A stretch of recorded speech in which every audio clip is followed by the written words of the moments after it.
شاعر مشرق علامہ محمد اقبال، جنہیں ایرانی اقبال لاہوری بھی کہتے ہیں، بقول ایرانیوں کے وہ ایرانی انقلاب کے فکری نظریاتی رہنما تھے۔ علامہ اقبال کا فارسی کلام ایرانی انقلاب کے لیے مشعل راہ ثابت ہوا۔ ایرانی نوجوان ان کے فارسی اشعار پڑھتے ہوئے سینوں پر گولیاں کھاتے۔ اقبال کا اصل کلام تو فارسی میں ہے جو قاری کا لہو گرما دیتا ہے۔ شہنشاہ ایران کی قاہرانہ قوت جس کے پیچھے امریکی سامراج تھا، جبکہ ایرانی انقلاب کی کامیابی کے پیچھے ایرانی عوام کے علاوہ دو شخصیات اور بھی تھیں، جن میں ڈاکٹر علی شریعتی اور دوسرے اقبال تھے۔ علی شریعتی اسلامی فلسفہ اور تاریخ کے بڑے عالم تھے۔ ایرانی نوجوان ان کے نظریات سے بہت متاثر تھے۔ شہنشاہیت کے خاتمے اور عوام کو ان کے حقوق دلانے کے لیے انہوں نے اپنی جان کی بازی لگا دی۔ فرانس گئے، وہاں انہوں نے فلسفے کی اعلیٰ تعلیم حاصل کی، واپس ایران آئے۔ ایرانی خفیہ پولیس ساواک ان کے پیچھے لگ گئی۔ اپنی جان بچانے کے لیے لندن پہنچے، لیکن وہاں ساواک کے ایجنٹوں نے گولیاں مار کر قتل کر دیا۔ علی شریعتی ایرانی شیعیت کو دو حصوں میں تقسیم کرتے ہیں، ایک علوی سرخ شیعیت اور دوسری صفوی شیعیت۔ علوی سرخ شیعیت کو انقلابی شیعیت سے تعبیر کرتے ہیں۔ مشرق وسطیٰ امریکی سامراج مفادات کے لیے انتہائی حساس علاقہ ہے۔ ایران سمیت خلیجی ریاستوں میں تیل کے اور گیس کے وسیع ذخائر ہیں، جن پر مغرب کی معاشی صنعتی ترقی کا دار و مدار ہے۔ یہ سامراج کی لائف لائن ہے۔ ایرانی تیل کے ذخائر پر بھی امریکی برطانوی تیل کمپنیوں کا قبضہ تھا۔ تیل کی اس دولت کا بیشتر حصہ امریکہ یورپ لے جاتے، ایرانیوں کو اس میں سے بہت کم ملتا۔ یہ ایرانی وسائل کی کھلی لوٹ مار تھی، جس کی وجہ سے ایرانی عوام کے ہر طبقے میں شدید احساس محرومی پھیل گیا۔ ایرانی عوام سڑکوں پر آ گئے۔ وزیر اعظم ڈاکٹر محمد مصدق نے عوام کی امنگوں کے مطابق تیل کی صنعت کو قومی تحویل میں لے کر امریکی یورپی تیل کمپنیوں کو ایران سے بے دخل کر دیا۔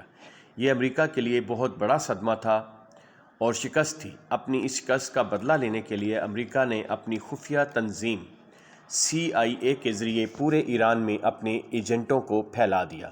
ان جاسوسوں نے بہت تھوڑی مدت میں بڑی تیزی سے معاشرے کے ہر فرد میں اثر و نفوذ پیدا کر لیا۔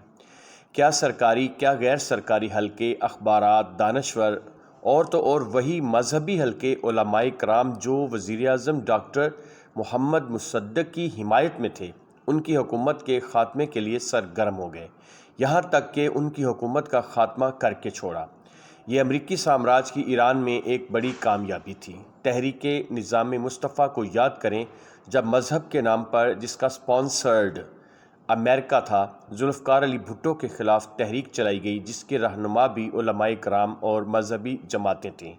جو کھیل ایران میں امریکہ نے اپنے تیل سمیت دیگر اسٹریٹجک مفادات کے حصول کے لیے کھیلا، وہی کھیل امریکہ نے بھٹو کے خلاف پاکستان میں کھیلا۔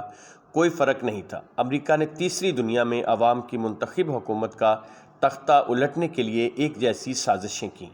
امریکی تھنک ٹینکوں کا اس میں کوئی بڑا کمال نہیں تھا، صرف ہوا یہ کہ تیسری دنیا کے سادہ لو عوام اپنے اور اپنے وطن کے خلاف امریکی سازشوں میں آلائے کار بن گئے۔ آج بھی امریکی سازشوں کی کہانی پوری دنیا میں انتہائی کامیابی سے دہرائی جا رہی ہے۔ سادہ لو بے خبر عوام امریکی سامراجی جال میں مسلسل پھنسے اور دھنستے جا رہے ہیں۔ کانگو افریقہ کا لومبا، جس نے امریکی غلامی سے نکلنے کی جدوجہد کی، آخرکار امریکہ نے اسے قتل کرا دیا۔ انڈونیشیا میں یہ مذہبی شدت پسندی تھے جنہوں نے امریکی سازشوں کا آلہ کار بن کر اپنے ہم وطن لاکھوں مسلمانوں کو قتل کر دیا۔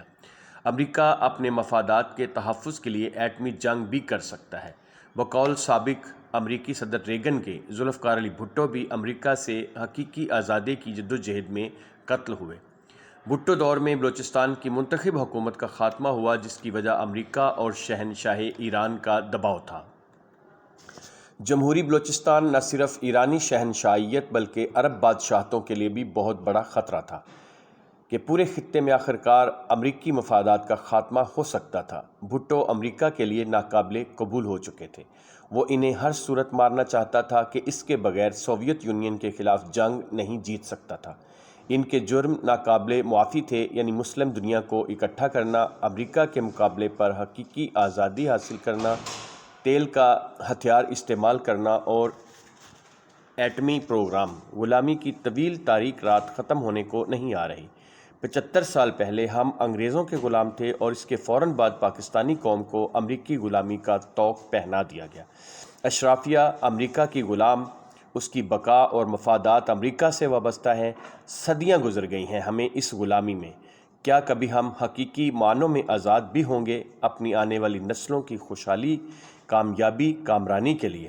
لیکن میرے بھائیوں، اصل میں بات یہ ہے کہ آزادی کی جو نیلم پری ہے یہ قربانی مانگتی ہے، یہ خیرات میں نہیں ملتی۔